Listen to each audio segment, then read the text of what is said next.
ভারির কাছে আর শ্রীনগর শ্বেতা পরশি বসত করে একঘর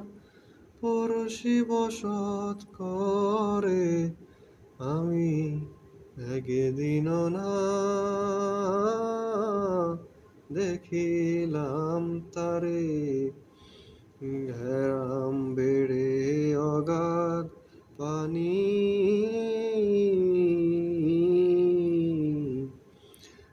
নাই কিনারা নাই তরুণী পারে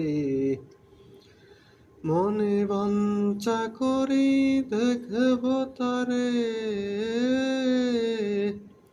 কেমনে সে গা যায় রে